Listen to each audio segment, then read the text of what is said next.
Hi friends, ഇന്ന് നമ്മൾ തയ്യാറാക്കാൻ പോകുന്നത് എല്ലാവർക്കും ഏറെ പ്രിയപ്പെട്ട ഒരു കിടിലൻ നാടൻ വിഭവമായ പയറുമെഴുക്ക് പുരട്ടിയാണ്.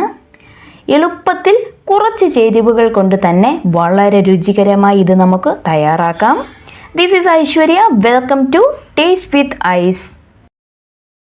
ആദ്യമായി ഒരു പാത്രം ചൂടാവാനായി വയ്ക്കാം. ചൂടായി വരുമ്പോൾ അതിലേക്ക് 2 ടേബിൾ സ്പൂൺ എണ്ണ ചേർത്ത് കൊടുക്കാം. ഇനി ഇതിലേക്ക് കുറച്ച് തേങ്ങ കൊത്തുകൂടി ചേർക്കാം. തേങ്ങയൊന്ന് മൂത്ത് വരണം, അതുവരെ ഇളക്കി കൊടുക്കാം. മൂത്ത് വരുമ്പോൾ ഇതിലേക്ക് 1 കപ്പ് ചെറിയുള്ളി അരിഞ്ഞതുകൂടി ചേർക്കാം. ഒന്ന് ഇളക്കിയതിന് ശേഷം അരിഞ്ഞു വെച്ചിരിക്കുന്ന പയറ് കൂടി ചേർത്ത് ഒരുമിച്ച് ഇളക്കാം. 2 ടീസ്പൂൺ ചതച്ച വറ്റൽമുളക്, ആവശ്യത്തിന് ഉപ്പും 1/2 ടീസ്പൂൺ മഞ്ഞൾപ്പൊടി കൂടി ചേർത്ത് നന്നായി ഇളക്കി യോജിപ്പിച്ചെടുക്കാം.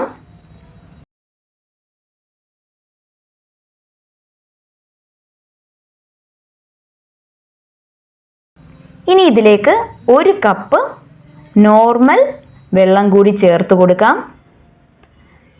ഇതെല്ലാം കൂടെ നന്നായി ഒന്ന് യോജിപ്പിച്ചെടുക്കണം. വെള്ളത്തിൻ്റെ അളവ് കൃത്യമായി നോക്കണം. വെള്ളം കൂടിപ്പോയാൽ പയറിൻ്റെ രുചി തന്നെ മാറിപ്പോകും.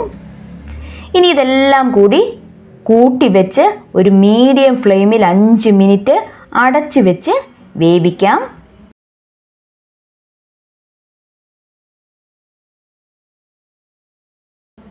5 മിനിറ്റിന് ശേഷം മൂടി തുറക്കാം. ഇപ്പോൾ വെള്ളമെല്ലാം നന്നായി വറ്റി വന്നിട്ടുണ്ടാകും. ഇനിയും ഇതൊന്ന് നന്നായി ഇളക്കി യോജിപ്പിച്ചെടുക്കാം. വെള്ളമയം എന്തെങ്കിലും ഉണ്ടെങ്കിൽ അത് നന്നായി വറ്റി വന്നോളും. അതിനാണ് ഇങ്ങനെ ഇളക്കി കൊടുക്കുന്നത്.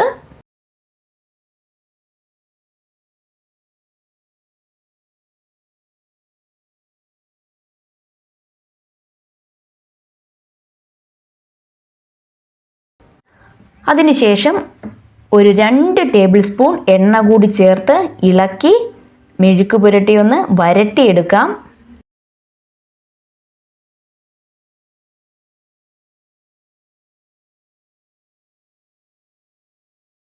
കൂടെ തന്നെ കുറച്ച് കറിവേപ്പില കൂടി ചേർത്ത് കൊടുക്കാം.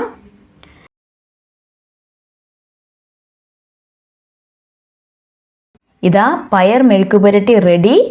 ചതച്ച വറ്റൽമുളകിൻ്റെ രുചി നാടൻ രീതിയെ വിളിച്ചു കാണിക്കുന്നത് പോലെയാണ്.